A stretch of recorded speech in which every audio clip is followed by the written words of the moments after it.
Ambu Amazing Bible Profession Ministry na taram nokchari aikoi mamangi hapta dagi ishorgi achoba wayen mangagi maramda nainaragi ngasina ahumsuba investigative judgment habadi end time judgment natraga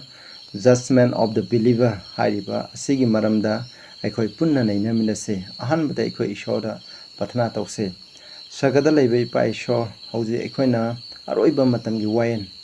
हाइबदी investigative judgment asigi maramda nahangna Bible la phongdokhiba adugi matung ina khara naina sagatori aina ngangba sida nahki thawai asengmaduna phatna singbiu tari pesinaw singdasu nahki thawai na singbiduna masigi achumbase phajana bhab taduna khangba ngamba wenbiu ekhoju wahenba matamda ekhoigi dam Probable Jesu Christna leptuna leiri ekhoina karisu kiningai leite habse ekhoida thajaba ngamanbiu howdeng noi phawna na singbiu Probable Jesu Christa gi mingda khurumjari amen ekhoi mamangi dom haipetang samdamna ningsingjagi khoina ahanba judgment Eden Garden da ishona adamna paptabu matamda wayenki ani shubana cross ta adamna tawkhiba aduga pithibida laiba pap mipum khudimna tawkhiba pap ki dandi adu Probable Jesu Christna cross ta lobiduna ishogi wayen jathangna sisunu haibado lokthokduna hojikti thajaba mipum khudimna arang khubam phangnaba dandi ado Prabhuna thajaba mising mahut Prabhuna laubiba thajadaba mising aduna papising aduna aduga phattaba mising aduna masa masana pujaba haiba wayan adugi maramda ikhoina nainakhre ngasi nainakadauba sina ahumsuba haibati aroiba matamgi wayan maruaina thajaba mising wayan investigative judgment haiba sigi maramda ikhoina nainasi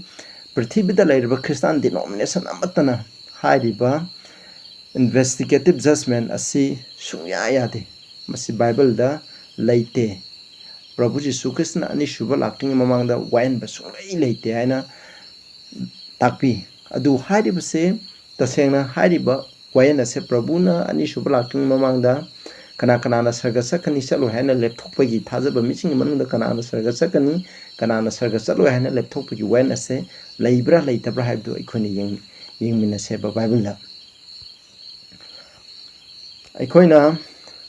masigi wahen ase Bible da phangbra habise akoi yengje masiga manaba kyamrum Bible da phangni magi khudam khara akoi yengse adamna pap tawba matamda ishona Eden Garden da lai aduga nang khadai da lei hai adugi maram aikoina wari si yam khangkhre aduna ai samjalage masi mahauron Genesis 3 gi 8 tegi na 19 phawda yengbiu adu matamda lae lakana makhoi pap tawre abdo shona khangi ifadam pap tawre do kaigidam garden da laino makhoi bu yengsan ba lae adugi matungda makhoina phangadaba dandi sing adu lauthoe ani shubada kena Abel hale hatpa matamda ishona lae naki nanaw pa kaida layena hangi adu matamda mana nangi nanaw pa na ai khangde ma sena brai nangi nanaw pa na kaping makhon tai aduna hakse sira phangabani aduna kengi wayendo ishona PV mase mehoron 4 gi 9 to 13 da aduga ising isaugi mamang da ju ishona malem sida yengba matamda lai yengba matamda mi khurimo loina phatte aduna masimangan dinge mamang da nawada laaga chahi chama khunchumna mokhoida warning pi mokhoida adugi matungda mokhoido haidiba matamjira mokhoidi decision lepani adugi matungda ising isauna malem de mahale aduga Tower of Babel gi khona noi mehoron 11 da ekoi yengmina bayai ai paroi snausna khoi pajo yengba matamda ishona kumtharaga yengmane mising asina tawribse karino ishorgi aningbegi mayakta tawbane aduna kumtharaga mahana yenge tawribdu ubu matamda makhoi thugaina ba makhoi ishona makhoi lon karika tawe masi yengsinba lakane aduga dana Sodom Gomorrha gi masi nakhoina tekse fajana pajo mahrongi traimpangi kun mathoida ishona makhoina tengthabado ishorgi manakong yore aduna masida misingna tawribse karino moina tawriba papto ishorgi khangbiba ngambagi wangma yore habdo ishone mi thare Prabhu Jesu Christa masamang laaga masi yengbaneba adugi matungda mokhoigi da wayen pi dandi pi mokhoida chumme habdo wailabam yengaba matungda dandi pi magi kom kaino tawraga thadara papi aduga wedding garment da ju Matthew 22 gi luhongbagi fijon setpagi wedding garment do madudasu ꯉꯁꯥꯏꯒꯤ ꯅꯤꯡꯊꯧ ꯑꯗꯨꯒꯤ ꯃꯆꯥꯅꯨꯄꯥ ꯂꯨꯍꯣꯡꯗ꯭ꯔꯤꯉꯩ ꯃꯃꯥꯡꯗ gas ꯂꯥꯛꯏꯕꯁꯤꯡꯗꯣ ꯀꯅꯥꯅ ꯂꯨꯍꯣꯡꯕꯒꯤ ꯐꯤꯖꯣꯜ ꯁꯦꯠꯂꯤ ꯁꯦꯠꯇꯦ ꯍꯥꯏꯕꯗꯨ ꯃꯥ ꯍꯥꯟꯅ ꯌꯦꯡꯁꯤꯜꯂꯦꯕ ꯁꯦꯠꯇꯕ ꯃꯤꯗꯣ ꯑꯃꯝꯕꯗ ꯅꯪꯊꯣꯛꯑꯦꯕ ꯑꯗꯨꯅ ꯃꯁꯤꯅꯁꯨ ꯈꯨꯗꯝ ꯀꯌꯥꯃꯔꯨꯝ ꯂꯩ ꯑꯁꯤ ꯅꯠꯇꯕ ꯈꯨꯗꯝꯁꯨ ꯂꯩꯔꯤ ꯍꯥꯏꯔꯤꯕ ꯑꯁꯤꯅ ꯇꯥꯛꯄꯗꯤ ꯑꯩꯈꯣꯏꯁꯦ ꯗꯟꯗꯤ ꯄꯤꯗ꯭ꯔꯤꯉꯩ ꯃꯃꯥꯡꯗ ꯀꯅꯥꯅ ꯑꯔꯥꯡ ꯈꯨꯕꯝ ꯐꯪꯒꯅꯤ ꯀꯅꯥꯅ ꯅꯣꯔꯣꯛ ꯆꯠꯀꯅꯤ ꯍꯥꯏꯕꯁꯤ ꯂꯦꯞꯇ꯭ꯔꯤꯉꯩ ꯃꯃꯥꯡꯗ ꯑꯩꯈꯣꯏ ꯑꯔꯥꯡ ꯈꯨꯕꯝ ꯐꯪꯕꯗ ꯃꯇꯤꯛ ꯆꯥꯕꯅ ꯀꯅꯥꯅꯣ ꯆꯥꯗꯕꯅ ꯀꯅꯥꯁꯨ ꯍꯥꯏꯕꯁꯤ ꯏꯁꯣꯔꯅ ꯊꯤꯖꯤꯟꯕ ꯌꯦꯡꯁꯤꯟꯕꯒꯤ ꯊꯕꯛ ꯑꯃ ꯇꯧꯒꯅꯦꯕ ꯃꯁꯤꯕꯨꯅꯦꯕ ꯑꯩꯈꯣꯏꯅ ꯋꯥꯌꯦꯟꯕ ꯍꯥꯏꯁꯦ ꯃꯁꯤ ꯕꯥꯏꯕꯜꯗ ꯌꯥꯎꯕ꯭ꯔꯥ ꯑꯩꯈꯣꯏ ꯌꯦꯡꯃꯤꯟꯅꯁꯤ ꯇꯦꯛꯁ ꯑꯣꯏꯅ ꯄꯥꯔꯒ ꯔꯣꯃꯥꯟꯁ 2:16ꯗ ꯍꯥꯏ ꯃꯁꯤ ꯑꯩꯅ ꯁꯟꯗꯣꯛꯄ ꯑꯐꯕ ꯋꯥꯄꯥꯎꯒꯤ ꯃꯇꯨꯡ ꯏꯟꯅ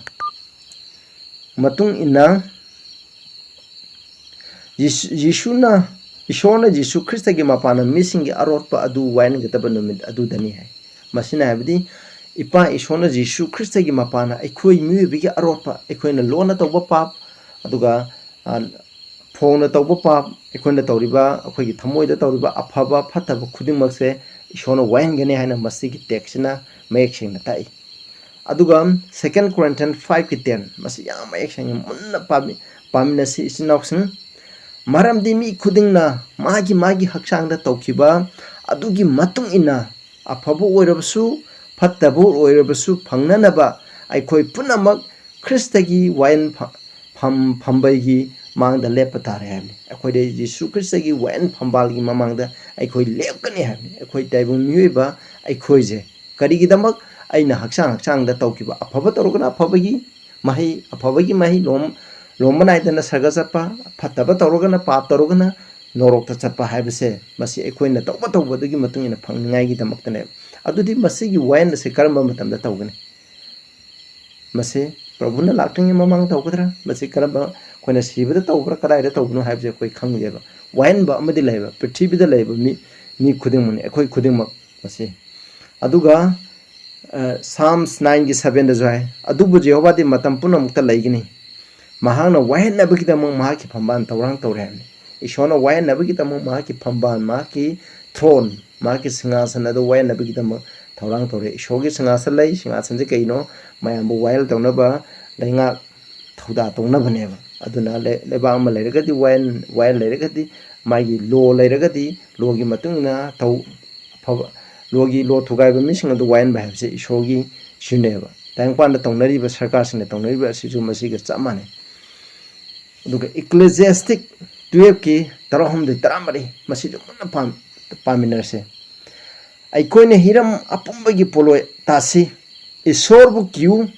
ꯑꯃꯁꯨꯡ ꯃꯍꯥꯛꯀꯤ ꯌꯥꯊꯪꯁꯤꯡ ꯉꯥꯛꯎ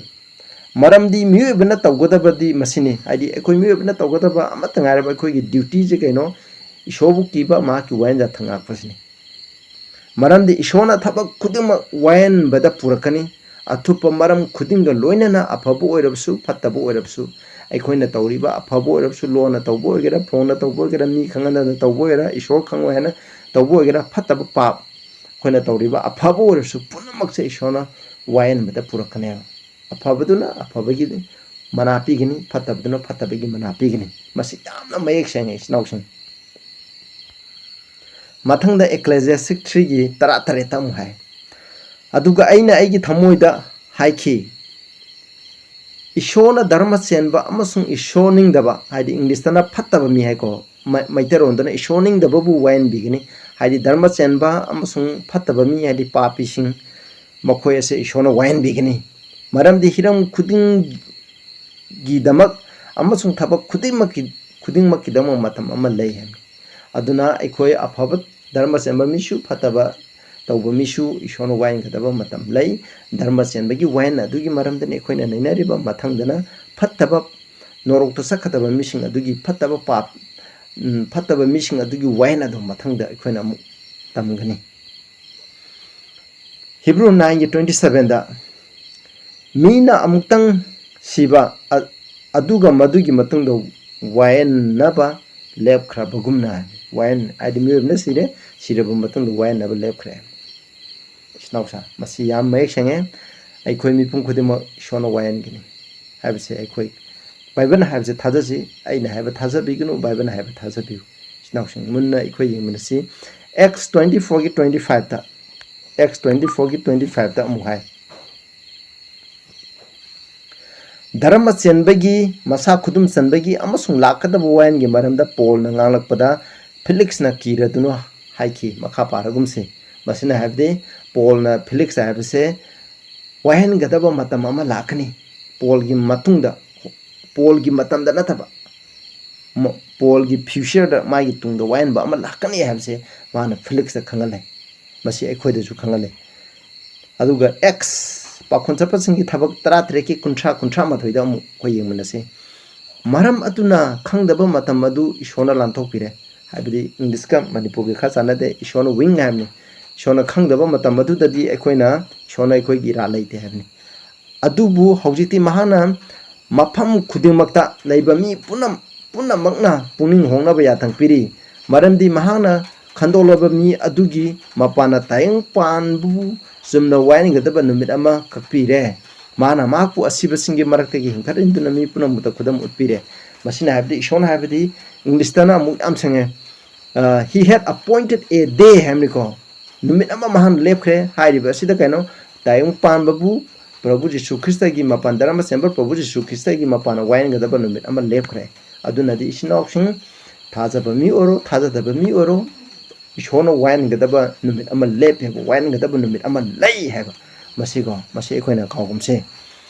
Aduga Revelation Trama to get Trampan, Yampaze, Zati Sina Saure, Aduga Mahaki Mayahuna, Saubalale, see Krabba missing boo, Nahanga Wayan Gadaba,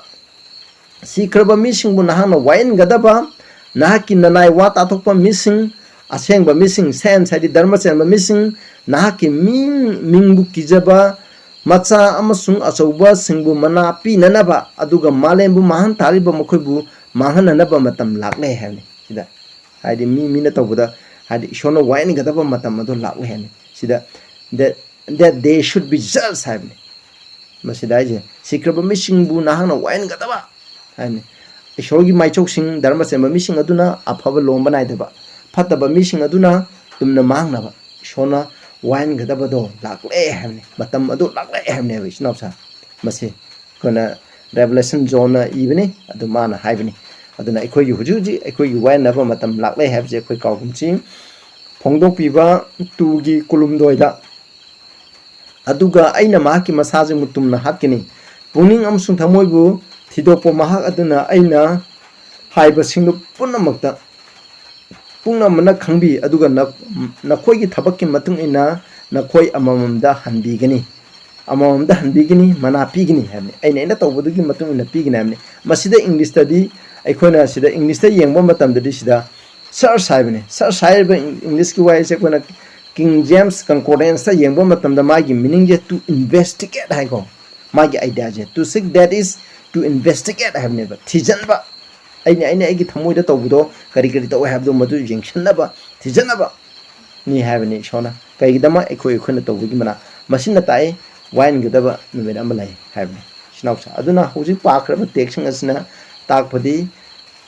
Wine Gadaba, Pataba mission wine Gadaba, Aduga, show you mission wine Gadabalay, can our mission attack with Tazaka mission the wine day. I know when I John get 3G, 15 go, 15 da, 17 da. Text high with you, Matuna, condemn have the money, the wine bidena, Mandipu translations in the Halle, Maduyade. A Pabami or so, Patabami or so, Tank Panalakram, continuation of wine guinea, Adu Pataba singi wine, Matamamani, Dharmas and singi wine, Matamamani, Hosic while liver sitting, investigative judgment, I was the Probable Sukrisa Tazagaba missing Adugi Madam the wine money, Adu Queen Horem Makat text as Lakni. But Sikumbo wine, but a sig standard, my talk. Karigi Mapana Shono wine gani have the equamu yang seba. James 2G 11 aduga 12 ta. Mitumio lanaganu haiba maha aduna suhai mi hatkanu. Nahana mitumio lanadraga nahana mi halabdi naha wine datang adu tugai mini. Ning tambagi wine datang na wine gadaruba Makogumna Nakoi Ngang Sungang Amsung Tosuto. I know that 11 Pai Kano, the wine that thanks the Paliba, 12 the Palibu wine that Koi wine, get the wine that as a Kanoidi, 10 Kamamani have do Machina Maction at Iva. Mitumia Lanagano, me had to have the cry the out 10 Kamamani, however. Maduna Hibadi Carino, ꯑꯩꯈꯣꯏꯁꯦ ꯏꯁꯣꯔꯒꯤ ten ꯀꯃꯥꯟꯃꯦꯟꯁꯦ ꯃꯁꯤꯅ ꯋꯥꯌꯦꯟꯒꯅꯤ ꯃꯁꯤ ꯀꯗꯥꯏꯗ ꯂꯩ ꯑꯩꯈꯣꯏꯅ ꯏꯁꯣꯔꯒꯤ ꯃꯔꯁꯤ ꯁꯤꯠ ꯁꯦꯡꯆꯨꯔꯤꯒꯤ ꯃꯇꯝꯗꯗꯤ ꯃꯔꯁꯤ ꯁꯤꯠ ꯑꯗꯨꯒꯤ ꯃꯈꯥꯗ ꯑꯗ ꯋꯥꯔꯦꯞꯅꯕꯨ ꯎꯄꯨꯒꯤ ꯃꯅꯨꯡꯗ ꯇꯦꯟ ꯀꯃꯥꯟꯃꯦꯟ ꯍꯥꯞꯄꯤ ꯑꯗꯨꯒꯤ ꯃꯊꯛꯇ ꯏꯁꯣꯔꯒꯤ ꯃꯅꯨꯡꯁꯤꯒꯤ ꯐꯝꯕꯥꯟ ꯍꯥꯏꯗꯤ ꯊ꯭ꯔꯣꯟ ꯑꯗꯣ ꯑꯗꯨ ꯏꯁꯣꯔꯒꯤ ꯊ꯭ꯔꯣꯟ ꯑꯗꯨ ꯂꯩꯌꯦꯕ ꯃꯁꯤꯅ ꯇꯥꯏꯁꯦ ꯑꯗꯨꯒꯨꯝꯕ ꯇꯦꯟ ꯀꯃꯥꯟꯃꯦꯟ ꯑꯗꯨꯒꯤ ꯃꯇꯨꯡꯗ ꯃꯤꯄꯨꯝ ꯈꯨꯗꯤꯡꯃꯛ ꯋꯥꯌꯦꯟꯒꯅꯦꯕ ꯀꯅꯥ ꯀꯅꯥ ꯁꯔꯒ ꯆꯠꯄ ꯆꯠꯇꯕ ꯍꯥꯏꯕꯁꯦ ꯋꯥꯌꯦꯟꯕ ꯃꯇꯝꯗꯗꯤ ꯄ꯭ꯔꯚꯨ ꯊꯥꯖꯕ꯭ꯔꯥ ꯊꯥꯖꯗꯕ꯭ꯔꯥ ꯍꯪꯉꯣꯏꯕ ꯋꯥꯌꯦꯟꯖꯥꯊꯪ ꯉꯥꯛꯄ꯭ꯔꯥ ꯉꯥꯛꯇꯕ꯭ꯔꯥ ꯍꯥꯏꯕꯗꯨꯅꯦꯕ ꯀꯃꯥꯏꯅ ꯉꯥꯛꯑꯦ ꯍꯥꯏꯕꯗꯨꯗꯤ ꯄ꯭ꯔꯚꯨ ꯊꯥꯖꯕꯒꯤ ꯃꯄꯥꯅ ꯄ꯭ꯔꯚꯨꯒꯤ ꯊꯧꯖꯥꯅ ꯉꯥꯛꯄꯅꯤ ꯍꯥꯏꯕꯗꯨꯗꯤ ꯂꯥꯛꯀꯅꯦꯕ ꯃꯁꯤꯅꯤꯀꯣ ꯋꯥꯌꯦꯟꯖꯥꯊꯪ ꯊꯨꯒꯥꯏꯕ ꯊꯨꯒꯥꯏꯗꯕ ꯍꯥꯏꯕꯁꯦ ꯂꯩꯕꯥꯛ ꯑꯃꯗ ꯃꯤ ꯑꯃꯅ ꯑꯥꯏꯟ ꯊꯨꯒꯥꯏꯕ ꯊꯨꯒꯥꯏꯗꯕ ꯀ꯭ꯔꯤꯃꯤꯅꯦꯜꯅꯤ ꯍꯥꯏꯗꯤ ꯕꯟꯗꯤ ꯅꯠꯇꯦ ꯍꯥꯏꯕꯁꯦ ꯀꯩꯅ ꯂꯦꯞꯄꯤ ꯂꯩꯕꯥꯛ ꯑꯗꯨꯒꯤ ꯋꯥꯌꯦꯟ ꯄꯊꯥꯕꯗꯨꯒꯤ ꯃꯇꯨꯡ ꯏꯟꯅ ꯂꯦꯞꯄꯦꯕ ꯍꯥꯏꯗꯤ ꯁꯔꯀꯥꯔ ꯑꯗꯨꯕꯨ ꯊꯥꯖꯕ꯭ꯔꯥ ꯊꯥꯖꯗꯕ꯭ꯔꯥꯅ ꯍꯪꯉꯣꯏꯕ ꯅꯪ ꯂꯩꯕꯥꯛ ꯑꯁꯤꯒꯤ ꯁꯪꯕꯤꯙꯥꯟꯅ ꯄꯤꯔꯤꯕ ꯑꯥꯏꯟꯁꯦ ꯊꯨꯒꯥꯏꯕ꯭ꯔꯥ ꯊꯨꯒꯥꯏꯗꯕ꯭ꯔꯥ ꯑꯗꯣ ꯍꯪꯒꯅꯦꯕ ꯁꯤꯅꯥꯎꯁꯦ ꯑꯩꯈꯣꯏꯅ ꯀꯥꯎꯒꯨꯝꯁꯦ ꯑꯗꯨꯒ ꯍꯥꯏꯔꯤꯕ investigative judgment ꯑꯁꯦ ꯀꯔꯝꯕ ꯃꯇꯝꯗ ꯇꯧꯒꯅꯤ ꯃꯁꯤ ꯌꯥꯝꯅ ꯃꯔꯨꯑꯣꯏꯕ ꯀ꯭ꯋꯦꯁꯟꯅꯦ ꯃꯁꯤꯗꯅꯤ ꯃꯤ ꯑꯌꯥꯝꯕꯅ ꯌꯥꯗ꯭ꯔꯤꯕꯁꯦ ꯑꯗꯨꯕꯨ ꯕꯥꯏꯕꯜꯅ ꯀꯔꯤ ꯍꯥꯏꯕ꯭ꯔꯦ ꯍꯥꯏꯕꯁꯦ ꯑꯩꯈꯣꯏ ꯐꯖꯅ ꯌꯦꯡꯃꯤꯟꯅꯁꯤ ꯐꯣꯡꯗꯣꯛꯄꯤꯕ 22ꯒꯤ 23ꯗ ꯍꯥꯏ ꯌꯦꯡꯉꯨ ꯑꯩ ꯊꯨꯅ ꯂꯥꯛꯏ ꯃꯤ ꯈꯨꯗꯤꯡꯅ ꯃꯥꯒꯤ ꯊꯕꯛꯀꯤ ꯃꯇꯨꯡ ꯏꯟꯅ ꯄꯤꯅꯕ ꯑꯩꯅ ꯃꯅꯥꯗꯣ ꯑꯩꯅ ꯄꯨꯔꯛꯂꯤ ꯄ꯭ꯔꯚꯨ ꯖꯤꯁꯨ ꯈ꯭ꯔꯤꯁꯇꯅ ꯑꯅꯤꯁꯨꯕ ꯂꯥꯛꯄ ꯃꯇꯝꯗ ꯁꯔꯒꯗ ꯆꯠꯀꯗꯕ ꯃꯤꯁꯤꯡ ꯑꯗꯣ ꯃꯗꯨꯅ ꯐꯪꯒꯗꯕ ꯃꯅꯥꯗꯣ ꯄ꯭ꯔꯚꯨꯅ ꯑꯅꯤꯁꯨꯕ ꯂꯥꯛꯄ ꯃꯇꯝꯗ ꯄꯤꯒꯅꯦꯕ ꯑꯗꯨ ꯑꯣꯏꯇꯥꯔꯗꯤ ꯃꯅꯥ ꯄꯤꯕ ꯇꯥꯔꯒꯗꯤ ꯄꯤꯗ꯭ꯔꯤꯉꯩ ꯃꯃꯥꯡꯗ ꯃꯁꯤꯕꯨ ꯌꯦꯡꯁꯤꯟꯕ ꯃꯥꯅ ꯀꯔꯤ ꯇꯧꯏ ꯃꯥꯅ ꯀꯔꯤ ꯑꯐꯕ ꯇꯧꯏ ꯃꯥ ꯁꯔꯒ ꯆꯠꯀꯗ꯭ꯔꯥ ꯆꯠꯂꯣꯏꯗ꯭ꯔꯥ ꯍꯥꯏꯕꯒꯤ ꯃꯥꯅ ꯃꯅꯥ ꯄꯤꯒꯗꯕꯗꯣ ꯑꯗꯨ ꯍꯥꯟꯅ ꯏꯁꯣꯔꯅ ꯌꯦꯡꯒꯅꯦꯕ ꯃꯁꯤ ꯍꯧꯅ ꯁꯥꯅꯤ ꯂꯩꯕꯥꯛ ꯑꯃꯗ ꯑꯦꯅꯤ ꯂꯩꯕꯥꯛ ꯑꯃꯗ ꯀꯔꯤꯒꯨꯝꯕ ꯃꯤ ꯑꯃꯕꯨ ꯃꯅꯥ ꯃꯊꯨꯝ ꯄꯤꯕ ꯁꯔꯀꯥꯔꯒꯤ ꯏꯀꯥꯏ ꯈꯨꯝꯅꯕ ꯃꯅꯥ ꯄꯤꯕ ꯃꯇꯝꯗ ꯃꯥꯅ ꯀꯔꯤ ꯇꯧꯏ ꯍꯥꯏꯕꯁꯤ ꯍꯥꯟꯅ ꯌꯦꯡꯁꯤꯟꯕ ꯍꯥꯏꯕꯁꯦ ꯃꯍꯧꯁꯥꯅꯦꯕ ꯃꯁꯤ ꯏꯁꯣꯔꯅꯁꯨ ꯃꯅꯥ ꯄꯤꯕꯗ ꯃꯇꯤꯛ ꯆꯥꯕ ꯃꯤ ꯁꯦ ꯀꯅꯥꯅꯣ ꯃꯥꯅ ꯑꯅꯤꯁꯨꯕ ꯂꯥꯛꯄ ꯃꯇꯝꯗ ꯃꯅꯥ ꯄꯤꯕꯗ ꯃꯇꯤꯛ ꯆꯥꯕ ꯃꯤꯁꯦ ꯀꯅꯥꯅꯣ ꯍꯥꯏꯕꯁꯦ ꯃꯁꯤ ꯃꯥꯅ ꯌꯦꯡꯁꯤꯟꯒꯅꯦꯕ ꯃꯁꯤꯅꯤꯀꯣ ꯃꯁꯤꯅ ꯇꯥꯛꯄꯗꯤ ꯄ꯭ꯔꯚꯨꯅ ꯑꯅꯤꯁꯨꯕ ꯂꯥꯛꯇ꯭ꯔꯤꯉꯩ ꯃꯃꯥꯡꯗ ꯃꯁꯤꯒꯤ ꯌꯦꯡꯁꯤꯟꯕꯒꯤ ꯊꯕꯛ investigative judgment ꯍꯥꯏꯕꯗꯤ ꯋꯥꯌꯦꯟꯕꯒꯤ ꯊꯕꯛ ꯑꯁꯤ ꯇꯧꯒꯅꯦꯕ ꯃꯦꯊ꯭ꯌꯨ 32:18ꯇꯁꯨ ꯑꯁꯨꯝꯅ ꯍꯥꯏ ꯃꯔꯝꯗꯤ ꯃꯤꯒꯤ ꯃꯆꯥꯅꯤꯄꯥ ꯑꯗꯨꯅ ꯃꯄꯥꯒꯤ ꯃꯇꯤꯛ ꯃꯉꯥꯟꯗ ꯃꯍꯥꯛꯀꯤ ꯗꯨꯠꯁꯤꯡꯒ ꯂꯣꯏꯅꯅ ꯂꯦꯡꯂꯛꯀꯅꯤ ꯑꯗꯨꯒ ꯃꯍꯥꯛꯅ ꯃꯤ ꯈꯨꯗꯤꯡꯗ ꯃꯥꯅ ꯇꯧꯈꯤꯕ ꯊꯕꯛꯀꯤ ꯃꯇꯨꯡ ꯏꯟꯅ ꯃꯅꯥ ꯄꯤꯒꯅꯤ ꯍꯥꯏꯁꯤꯗ ꯃꯅꯥ ꯄꯤꯒꯅꯤ ꯃꯥꯅ ꯇꯧꯕꯗꯨꯒꯤ ꯍꯣꯏ ꯄ꯭ꯔꯚꯨꯅ ꯑꯅꯤꯁꯨꯕ ꯂꯥꯛꯄ ꯃꯇꯝꯗ ꯊꯕꯛ ꯑꯅꯤ ꯊꯣꯛꯀꯅꯤ ꯙꯔꯃ ꯆꯦꯟꯕꯁꯤꯡꯗꯣ ꯍꯥꯏꯗꯤ ꯁꯤꯈ꯭ꯔꯕ ꯃꯤꯁꯤꯡ ꯍꯤꯡꯗꯨꯅ ꯂꯩꯕ ꯃꯤꯁꯤꯡꯁꯨ ꯃꯈꯣꯏ ꯄ꯭ꯔꯚꯨꯒ ꯂꯣꯏꯅꯅ ꯑꯇꯤꯌꯥꯗ ꯄꯨꯈꯠꯀꯅꯤ ꯑꯗꯨꯒ ꯄꯨꯟꯅ ꯆꯠꯃꯤꯟꯅꯩ ꯐꯠꯇꯕ ꯃꯤꯁꯤꯡ ꯑꯗꯨꯅ ꯃꯥꯒꯤ ꯃꯉꯥꯟꯅ ꯆꯥꯛꯊꯦꯛꯀꯅꯤ ꯍꯥꯏꯕꯅꯤ ꯑꯁꯤꯅ ꯃꯅꯥ ꯄꯤꯕ ꯍꯥꯏꯕꯁꯦ ꯃꯁꯤꯗ ꯂꯩꯔꯦ ꯑꯗꯨꯅ ꯃꯅꯥ ꯄꯤꯒꯗꯕꯁꯦ ꯀꯩꯅꯣ ꯀꯔꯤꯅ ꯄꯤꯒꯅꯤ ꯍꯥꯏꯕ ꯃꯇꯝꯗ ꯄ꯭ꯔꯚꯨꯅ ꯑꯅꯤꯁꯨꯕ ꯂꯥꯛꯇ꯭ꯔꯤꯉꯩ ꯃꯇꯝꯗ ꯋꯥꯌꯦꯜꯂꯕ ꯃꯇꯨꯡꯗ ꯀꯅꯥꯅ ꯃꯅꯥꯁꯦ ꯐꯪꯕꯗ ꯃꯇꯤꯛ ꯆꯥꯏ ꯍꯥꯏꯕꯁꯦ ꯋꯥꯌꯦꯜꯂꯕꯃꯇꯝꯗ ꯄꯤꯒꯅꯦꯕ ꯃꯁꯤꯅ ꯇꯥꯛꯏꯕꯁꯤ ꯏꯆꯤꯟꯅꯥꯎꯁꯥ ꯑꯗꯨꯅ ꯄ꯭ꯔꯚꯨꯅ ꯑꯅꯤꯁꯨꯕ ꯂꯥꯛꯇ꯭ꯔꯤꯉꯩ ꯃꯃꯥꯡꯗ ꯋꯥꯌꯦꯟꯕ ꯑꯃ ꯂꯩ ꯍꯥꯏꯕꯁꯦ ꯃꯁꯤꯅ ꯇꯥꯛꯏ ꯑꯗꯨꯒ ꯑꯩꯈꯣꯏꯅ ꯑꯃꯨꯛ ꯃꯁꯤ ꯌꯦꯡꯁꯦꯕ ꯗꯥꯅꯤꯌꯦꯜꯗꯒꯤ ꯑꯃꯨꯛ ꯌꯦꯡꯒꯁꯤ ꯃꯁꯤ ꯂꯤꯇꯜ ꯍꯣꯜ ꯄꯥꯋꯔ ꯍꯥꯏꯕꯗꯤ ꯑꯦꯟꯇꯤꯈ꯭ꯔꯥꯏꯁ ꯄꯥꯋꯔ ꯑꯩꯈꯣꯏꯅ ꯃꯃꯥꯡꯗ ꯅꯩꯅꯈꯤꯕꯗ ꯉꯥꯏꯔꯤ ꯄꯥꯄꯦꯁꯤ ꯑꯁꯦ ꯃꯁꯤ ꯏꯁꯣꯔꯅ ꯑꯅꯤ ꯇꯨꯝꯅ ꯃꯥꯡꯍꯟꯗ꯭ꯔꯤꯉꯩꯒꯤ ꯃꯃꯥꯡꯗ मसीगी वायनबसे तौगनी है बाइबल हाइरिबो कोना दानियल चैप्टर 7 जे कोना फजन येंगदि खंगनी मसीगी आचे रोम 9 द पारिजे ममांग द बाबिलोन मेडोपेसिया ग्रीस मदुग मथंग रोम लाइने रोम तरा थोना खाइदो मतुंग द मसीगी वाइन बगी सिनसे उबने एखोय पामिनसी 7 गी 9 10 अइना मणिपुर द पाजरके फंबान सिंग अदु थाद्रि फाव अइने येंगदुना लैरमी हैनी येंगदुना लैरमी नुमित सिंग अरि बाइदि इशोनी एंसेंस ऑफ डेज हैनी इशोनी अदुना फमलमी महाना महाकी फिरोंदी उनगुम ngawrami mahaki koki samde asengba samtugi matau gumlami mahaki phambandi maigi matau gumlami amasung mahaki kangkhong singdi chakliba mai gumlami habdi isogi singasana je maisa kapai chathok chasin jai habje masine tai mahaki mangdigi maigi turen ama tholaktuna chelammi lisingna mangonda thogal tawrami lak na mahaki mangde lelme English study thousands and thousands 10,000 times 10,000 stood before him kanana magi manda minister tawje sagadu singni aikoina masida yene ningai leite wayan tawrami sida ko the judgment was said hai English ta manipudana wayan tawrami amusung lyric sing adu hangdoklami hai wayan tawre lyric sing adu hangdoe lyric sing adu hangdoe du karigino aikoina wayan to with the lyricsing of the cinema record book Nico lyricsing as Basigi Madame the Zoo Makatan and Nakani lyric the Eve do you mating the missing the wine ganel Masi the hide Masineva Masina type the Carino Hiva Matanda Kunatai Masina type the wayenba duneba Kanagi little whole power Hadi Roman Catholic Church Papesigi Magi Matam Matung the neva lies Aduga Maku Mang Dringi Mamang the neva Masi Equina lies Aduga Masi Danen 7 13 14 da Equa Muyang Minaseba Masi Makatana second coming Mamang the token Evze Equa Yang Minaseba I think that the something that in Urami Yangumi Masanipa Man Bama Atiagi like single in lai no missing Gadi begin Manakalai had me Masanapa Probusi Sukistan no missing Gadi body Pai show Manaka Maglale Aduga Makoina Maku Maki Manga Puraklami Makoina I disagree to Sinani Aduga Mangonda Mapu Oiba Mating Manganam to Tolebak Pibirami High Evening Tolebak Ikoina Ning Tolebak check Pirami Prabun in Tolebak Pangdri Uziko Pangaka the Magi and issue was a Lakadovani Karikidamo Pangdri have the Magi Ning Toleba as the Kanakana citizen with the Matichai Kanakana Maki Ning Tolebaki missing citizen I Oigani have the Hujik Leper Luidriva Wayan Big Tabakshi Luidriva Madugi the Mataneva Me Punamok Zati sings atop atopa lon ngang basing na mahak putagon tongnanaba mahang panbadi lomban naidana pali madu mangloi amsung makining tholeba adudi mang takloi hamne hoji Prabhu gi ningchong nebak laktri sinausa Prabhu na tangpa na lakpum tan madu sengat par haurambani hoji makha sathadi machi karamba matanda mapung phana lakani mana wayan basi lore kana magi ning tholeba ta kana kana changbada matik chai citizen oida kana matik chai abje wayan ba sina lepo matungda ipa ishode gi magi ning tholeba che phangaga lakhaneba Magin Tobak, Lane, I could a mohana low lack never. Masiko, Masina Tapodi had evening Tolobak from the name among the name. Masina Yana my action is now some time. I don't know why by saying Probusi Sukisna and Ishuba lacking among the knee have Masina Tai. Adugam Revelation Tara Mariki Tarutta Mupamse. Masiko, 3 angel messages are to connect a hand by Asseza. Aduga atopa sargadunamne atagi maida paidun leba in uki malemda leba zat singda zati salai lon amsumi kam khudingda sandong naba lom banai da aphawo pau mongonde lai ahan ba aphawo pau jiko malem sin batungna sandok kodabne mana khonden hongna hari ishor ba kyu mongonda mati mangan piu maramdi mahana wain gadaba pungja adu laklai hani masi kana gloina na ishogi aphawo pau gospel je sandok ni ko masi sandoe aduga mana habji ishogi wain begi pungja adu laklai Wayan bagi pungjado isinausa housingni atia nomudon malem samudra amsung ising iput singbu sembi bamahapu khurumjau hai masina takpudi ishogi wayan badu lakne habni ishogi apo pau sando pukal loina na ishogi wayan balae habse masina juta eba isinausang prabun ani shuba lakchingi mamangda apo pau ja malem khudin muta khuna sando kani kona Matthew 24 ge 14 da jaidu aduga Aroiba badu lakani habne ba aduna Aroiba laktingi da wayan ba se lakani Maramdi Karino Kana Kanani Tolabak the second have do Adugi Maram the Neva Aduga Amu Equina Masiga Hayang Matangdamu Makasa Tazi Masigit